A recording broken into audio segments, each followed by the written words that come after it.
ಸ್ನೇಹಿತರೆ ನಮಸ್ಕಾರ. Study I Kannada ಚಾನಲ್ಗೆ ಸ್ವಾಗತ. ಭ್ರಷ್ಟಾಚಾರ ಗ್ರಹಿಕಾ ಸೂಚ್ಯಂಕ ಕರಪ್ಷನ್ ಪರ್ಸೆಪ್ಷನ್ಸ್ ಇಂಡೆಕ್ಸ್ 2025ರ ವರದಿ ಬಿಡುಗಡೆಗೊಂಡಿದೆ.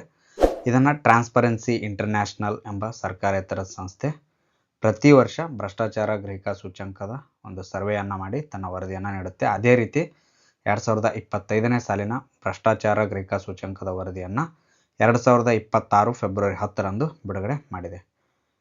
ಈ ಬಾರಿ ಭಾರತ 39 ಅಂಕಗಳನ್ನು ಪಡೆದುಕೊಂಡು 91ನೇ ಸ್ಥಾನವನ್ನು ಪಡೆದುಕೊಂಡಿದೆ. ಸ್ನೇಹಿತರೆ, ಈ ಒಂದು ವಿಡಿಯೋದಲ್ಲಿ ಭ್ರಷ್ಟಾಚಾರ ಗ್ರಹಿಕಾ ಸೂಚ್ಯಂಕ ವರದಿ 2025ರ ಬಗ್ಗೆ ಸಂಪೂರ್ಣವಾಗಿ ತಿಳಿದುಕೊಳ್ಳೋಣ.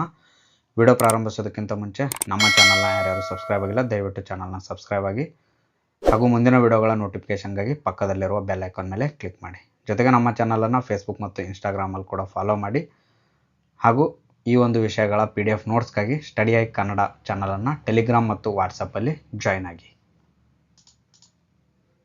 ಸ್ನೇಹಿತರೆ, ಈ ಕೊರೋನಾದಂತಹ ಮಹಾಮಾರಿ ಪಿಡುಗನ್ನು ತೊಲಗಿಸ್ಬೋದು, ಆದರೆ ಈ ಭ್ರಷ್ಟಾಚಾರ ಎಂಬ ಪಿಡುಗನ್ನು ತೊಲಗಿಸೋದು ಅಷ್ಟು ಸುಲಭದ ಕೆಲಸ ಅಲ್ಲ. ಈ ಭ್ರಷ್ಟಾಚಾರ ದೇಶದ ಅಭಿವೃದ್ಧಿಗೆ ತೊಡಕಾಗಿರುವ ಒಂದು ಅತಿ ದೊಡ್ಡ ಮಹಾಮಾರಿ ಪಿಡುಗಾಗಿದೆ. ಮಹಾಮಾರಿ ರೋಗಗಳಿಗೆ ಜನರು ತತ್ತರಿಸಿ ಹೋದರೆ ಈ ಭ್ರಷ್ಟಾಚಾರದಿಂದ ಇಡೀ ದೇಶವೇ ತತ್ತರಿಸಿ ದಿವಾಳಿಯಾಗಿರುವ ಉದಾಹರಣೆಗಳು ಹಲವಾರಿದ್ದಾವೆ.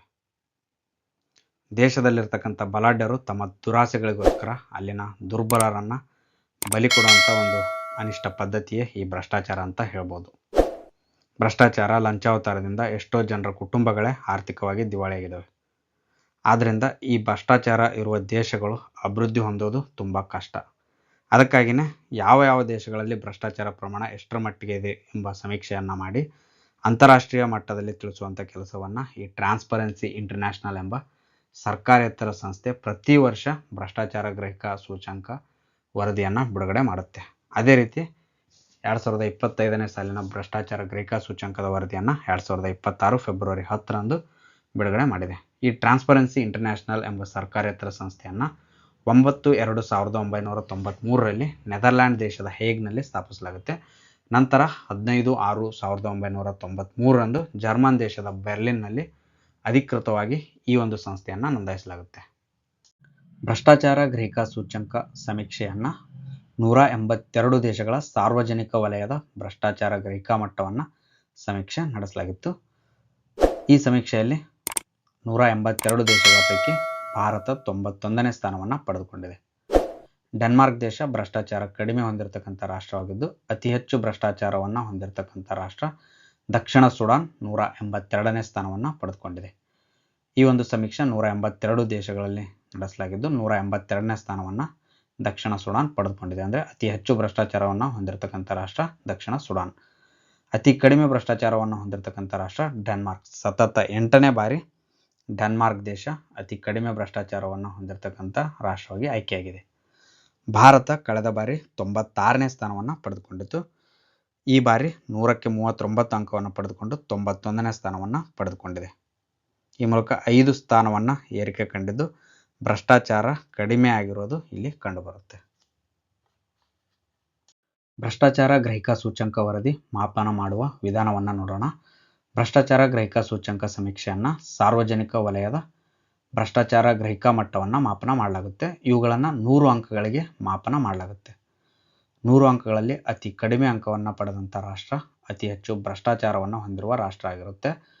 ಅತಿ ಹೆಚ್ಚು ಅಂಕವನ್ನು ಪಡೆದ ರಾಷ್ಟ್ರ ಭ್ರಷ್ಟಾಚಾರದಿಂದ ಮುಕ್ತವಾದ ರಾಷ್ಟ್ರವಾಗಿರುತ್ತೆ. ಅಂದರೆ 0 ಅಂಕವನ್ನು ಪಡೆದುಕೊಂಡ್ರೆ ಆ ರಾಷ್ಟ್ರ ಅತ್ಯಂತ ಹೆಚ್ಚು ಭ್ರಷ್ಟ ರಾಷ್ಟ್ರ ಆಗಿದೆ ಎಂಬ ಅರ್ಥವನ್ನು ಸೂಚಿಸುತ್ತೆ. ಅಂದರೆ 100ಕ್ಕೆ 100 ಅಂಕಗಳನ್ನು ಪಡೆದುಕೊಂಡ್ರೆ ಆ ರಾಷ್ಟ್ರದಲ್ಲಿ ಯಾವುದೇ ಭ್ರಷ್ಟಾಚಾರ ಇಲ್ಲ. ಒಂದು ವೇಳೆ 100ಕ್ಕೆ 0 ಅಂಕವನ್ನು ಪಡೆದುಕೊಂಡ್ರೆ ಆ ರಾಷ್ಟ್ರ ಅತಿ ಹೆಚ್ಚು ಭ್ರಷ್ಟಾಚಾರವನ್ನು ಹೊಂದಿದೆ ಎಂಬುದು ಇಲ್ಲಿ ತಿಳಿದು ಬರುತ್ತೆ. 2025ರ ಸೂಚ್ಯಂಕದಲ್ಲಿನ ಹೆಚ್ಚು ಭ್ರಷ್ಟಾಚಾರವನ್ನು ಹೊಂದಿರತಕ್ಕಂಥ ರಾಷ್ಟ್ರಗಳು ಮತ್ತು ಅವುಗಳ ಅಂಕಗಳ ಬಗ್ಗೆ ನೋಡೋಣ. ಮೊದಲನೇದಾಗಿ 1ನೇ ಸ್ಥಾನದಲ್ಲಿ 2 ದೇಶಗಳಿವೆ, ದಕ್ಷಿಣ ಸುಡಾನ್ ಮತ್ತು ಸೊಮಾಲಿಯಾ. ಈ 2 ದೇಶಗಳು 9 ಅಂಕಗಳನ್ನು ಪಡೆದುಕೊಂಡಿದ್ದಾವೆ. 2ನೇ ಸ್ಥಾನದಲ್ಲಿ ವೆನೆಜುವೆಲಾ, ಇದು 10 ಅಂಕಗಳನ್ನು ಪಡೆದುಕೊಂಡಿದ್ದು ವೆನೆಜುವೆಲಾ ದೇಶ 2ನೇ ಸ್ಥಾನದಲ್ಲಿದೆ. 3ನೇ ಸ್ಥಾನದಲ್ಲಿ ಯಮನ್ ದೇಶ ಇದ್ದು ಇದು 13 ಅಂಕಗಳನ್ನು ಪಡೆದುಕೊಂಡಿದೆ. 4ನೇ ಸ್ಥಾನದಲ್ಲಿ ಲಿಬಿಯಾ, ಇದು 13 ಅಂಕಗಳನ್ನು ಪಡೆದುಕೊಂಡಿದ್ದು 4ನೇ ಸ್ಥಾನದಲ್ಲಿದೆ.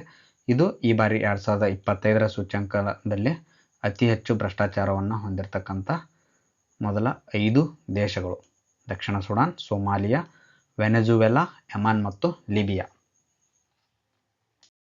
2025ರ ಸೂಚ್ಯಂಕದಲ್ಲಿನ ಕಡಿಮೆ ಭ್ರಷ್ಟಾಚಾರವನ್ನು ಹೊಂದಿರತಕ್ಕಂಥ ರಾಷ್ಟ್ರಗಳು ಮತ್ತು ಅವುಗಳ ಅಂಕಗಳನ್ನು ನೋಡೋಣ.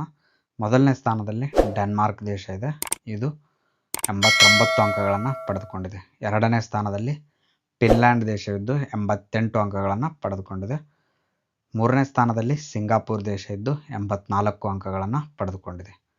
ನಾಲ್ಕನೇ ಸ್ಥಾನದಲ್ಲಿ ನ್ಯೂಜಿಲ್ಯಾಂಡ್ ದೇಶ ಇದ್ದು 81 ಅಂಕಗಳನ್ನು ಪಡೆದುಕೊಂಡಿದ್ದು. ಐದನೇ ಸ್ಥಾನದಲ್ಲಿ ನಾರ್ವೆ ದೇಶ 81 ಅಂಕಗಳನ್ನು ಪಡೆದುಕೊಂಡಿದೆ. ಈ 5 ದೇಶಗಳು ಈ ಬಾರಿ 2025ರ ಸೂಚ್ಯಂಕದಲ್ಲಿ ಕಡಿಮೆ ಭ್ರಷ್ಟಾಚಾರವನ್ನು ಹೊಂದಿರತಕ್ಕಂಥ ರಾಷ್ಟ್ರಗಳಾಗಿದ್ದಾವೆ. ಈ ಬಾರಿ 2025ರ ಭ್ರಷ್ಟಾಚಾರ ಗ್ರಹಿಕಾ ಸೂಚ್ಯಂಕ ವರದಿ ಪ್ರಕಾರ ಭ್ರಷ್ಟಾಚಾರದಲ್ಲಿ ಡೆನ್ಮಾರ್ಕ್ ರಾಷ್ಟ್ರ 182 ರಾಷ್ಟ್ರಗಳಲ್ಲಿ 100 ಅಂಕಗಳಿಗೆ 89 ಅಂಕಗಳನ್ನು ಪಡೆದುಕೊಂಡು ಕಡಿಮೆ ಭ್ರಷ್ಟಾಚಾರವನ್ನು ಹೊಂದಿರತಕ್ಕಂಥ ರಾಷ್ಟ್ರ ಆಗಿ ಡೆನ್ಮಾರ್ಕ್ ದೇಶ ಆಯ್ಕೆಯಾಗಿದೆ. ಸತತವಾಗಿ 8ನೇ ಬಾರಿ ಡೆನ್ಮಾರ್ಕ್ ದೇಶ ಮೊದಲ ಸ್ಥಾನವನ್ನು ಪಡೆದುಕೊಂಡಿದೆ. ಆದ್ದರಿಂದ ಎಕ್ಸಾಮಲ್ಲಿ ಕೇಳ್ಬೋದು, 2025ರ ಭ್ರಷ್ಟಾಚಾರ ಗ್ರಹಿಕಾ ಸೂಚ್ಯಂಕ ವರದಿ ಪ್ರಕಾರ ಕಡಿಮೆ ಭ್ರಷ್ಟಾಚಾರವನ್ನು ಹೊಂದಿರತಕ್ಕಂಥ ರಾಷ್ಟ್ರ ಯಾವುದು ಅಂತ ಹೇಳಿ ಎಕ್ಸಾಮಲ್ಲಿ ಕೇಳ್ಬೋದು. ಇದು ಡೆನ್ಮಾರ್ಕ್ ದೇಶ. ಕೇವಲ ಒಂದು ಬಾರಿ ಅಲ್ಲ, 8ನೇ ಬಾರಿ, ಸತತವಾಗಿ 8 ಬಾರಿ ಕಡಿಮೆ ಭ್ರಷ್ಟಾಚಾರವನ್ನು ಹೊಂದಿರತಕ್ಕಂಥ ರಾಷ್ಟ್ರ ಡೆನ್ಮಾರ್ಕ್ ದೇಶ. 2024ರ ಭ್ರಷ್ಟಾಚಾರ ಗ್ರಹಿಕಾ ಸೂಚ್ಯಂಕದ ವರದಿಯಲ್ಲಿ ಭಾರತ 96ನೇ ಸ್ಥಾನವನ್ನು ಪಡೆದುಕೊಂಡಿತ್ತು. ಈ ಬಾರಿ 2025ರ ವರದಿಯಲ್ಲಿ 100ಕ್ಕೆ 39 ಅಂಕಗಳನ್ನು ಪಡೆದುಕೊಂಡು 91ನೇ ಸ್ಥಾನವನ್ನು ಪಡೆದುಕೊಂಡಿದೆ. ಅಂದರೆ 5 ಸ್ಥಾನವನ್ನು ಈ ಬಾರಿ ಏರಿಕೆ ಕಂಡಿದ್ದು ಭ್ರಷ್ಟಾಚಾರ ದೇಶದಲ್ಲಿ ಕಡಿಮೆ ಆಗಿರೋದು ಈ ವರದಿಯಿಂದ ತಿಳಿದು ಬರುತ್ತೆ. 2025ರ ಭ್ರಷ್ಟಾಚಾರ ಗ್ರಹಿಕಾ ಸೂಚ್ಯಂಕ ವರದಿ ಅನ್ವಯ ಭಾರತದ ನೆರೆಯ ರಾಷ್ಟ್ರಗಳು ಎಷ್ಟೆಲ್ಲ ಅಂಕಗಳನ್ನು ಪಡೆದುಕೊಂಡು ಯಾವ ಸ್ಥಾನದಲ್ಲಿದ್ದಾವೆ ಎಂಬುದನ್ನು ನೋಡೋಣ. ಮೊದಲನೇದಾಗಿ ಭಾರತ ದೇಶ 91ನೇ ಸ್ಥಾನದಲ್ಲಿದೆ. 39 ಅಂಕಗಳನ್ನು ಪಡೆದುಕೊಂಡಿರ್ತಕ್ಕಂಥ ಭಾರತ ಈ ಬಾರಿ 91ನೇ ಸ್ಥಾನವನ್ನು ಪಡೆದುಕೊಂಡಿದೆ. ಸೆಕೆಂಡು ಮಾಲ್ಡೀವ್ಸ್ ದೇಶ ಕೂಡ ಸೇಮ್ 39 ಅಂಕಗಳನ್ನು ಪಡೆದುಕೊಂಡಿದ್ದು 91ನೇ ಸ್ಥಾನದಲ್ಲಿನೇ ಇದೆ. ಅಂದರೆ ಭಾರತ ಸಮಾನಾಂತರವಾಗಿ ಮಾಲ್ಡೀವ್ಸ್ ದೇಶ ಕೂಡ ಈ ಬಾರಿ ಭ್ರಷ್ಟಾಚಾರ ಗ್ರಹಿಕಾ ಸೂಚ್ಯಂಕದಲ್ಲಿ 91ನೇ ಸ್ಥಾನವನ್ನು ಪಡೆದುಕೊಂಡಿದೆ. ಶ್ರೀಲಂಕಾ 35 ಅಂಕಗಳನ್ನು ಪಡೆದುಕೊಂಡಿದ್ದು 107ನೇ ಸ್ಥಾನವನ್ನು ಪಡೆದುಕೊಂಡಿದೆ. ನೇಪಾಳ ದೇಶ 34 ಅಂಕಗಳನ್ನು ಪಡೆದುಕೊಂಡಿದ್ದು ಇದು 109ನೇ ಸ್ಥಾನವನ್ನು ಪಡೆದುಕೊಂಡಿದೆ. ಪಾಕಿಸ್ತಾನ 28 ಅಂಕಗಳನ್ನು ಪಡೆದುಕೊಂಡಿದ್ದು 136ನೇ ಸ್ಥಾನವನ್ನು ಪಡೆದುಕೊಂಡಿದೆ. ಬಾಂಗ್ಲಾದೇಶ 24 ಅಂಕಗಳನ್ನು ಪಡೆದುಕೊಂಡಿದ್ದು 150ನೇ ಸ್ಥಾನವನ್ನು ಪಡೆದುಕೊಂಡಿದೆ. ಅಫ್ಘಾನಿಸ್ತಾನ್ 16 ಅಂಕಗಳನ್ನು ಪಡೆದಿದ್ದು 169ನೇ ಸ್ಥಾನವನ್ನು ಪಡೆದುಕೊಂಡಿದೆ. ಮಯನ್ಮಾರ್ ಕೂಡ ಸೇಮ್ 16 ಅಂಕಗಳನ್ನು ಪಡೆದುಕೊಂಡಿದ್ದು ಇದು ಕೂಡ 169ನೇ ಸ್ಥಾನವನ್ನು ಪಡೆದುಕೊಂಡಿದೆ. ಸ್ನೇಹಿತರೆ, ಈ ಒಂದು ವಿಡಿಯೋದಲ್ಲಿ ನೀಡಿರತಕ್ಕಂಥ ಮಾಹಿತಿ ನಿಮಗೆಲ್ಲ ಇಷ್ಟ ಆಗಿದೆ ಅಂತ ತಿಳ್ಕೊತೀನಿ. ವಿಡಿಯೋ ಇಷ್ಟ ಆಗಿದ್ರೆ ವಿಡಿಯೋನ ಲೈಕ್ ಮಾಡಿ ಮತ್ತು ಆದಷ್ಟು ಜನರಿಗೆ ಶೇರ್ ಮಾಡಿ. ಅದ್ರ ಜೊತೆಗೆ ನಮ್ಮ ಚಾನಲ್ನ ಯಾರ್ಯಾರು ಸಬ್ಸ್ಕ್ರೈಬ್ ಆಗಿಲ್ಲ ದಯವಿಟ್ಟು ಚಾನಲ್ನ ಸಬ್ಸ್ಕ್ರೈಬ್ ಮಾಡಿ ಹಾಗೂ ಮುಂದಿನ ವಿಡಿಯೋಗಳ ನೋಟಿಫಿಕೇಷನ್ಗಾಗಿ ಪಕ್ಕದಲ್ಲಿರ್ತಕ್ಕಂಥ ಬೆಲ್ ಐಕಾನ್ ಮೇಲೆ ಕ್ಲಿಕ್ ಮಾಡಿ. ಜೊತೆಗೆ ನಮ್ಮ ಚಾನಲನ್ನು ಫೇಸ್ಬುಕ್ ಮತ್ತು ಇನ್ಸ್ಟಾಗ್ರಾಮಲ್ಲಿ ಕೂಡ ಫಾಲೋ ಮಾಡಿ ಹಾಗೂ ಈ ಒಂದು ವಿಷಯಗಳ PDF ನೋಟ್ಸ್ಗಾಗಿ ಸ್ಟಡಿ ಐ ಕನ್ನಡ ಚಾನಲನ್ನು ಟೆಲಿಗ್ರಾಮ್ ಮತ್ತು ವಾಟ್ಸಪ್ಪಲ್ಲಿ ಜಾಯ್ನ್ ಆಗಿ. ಧನ್ಯವಾದಗಳು.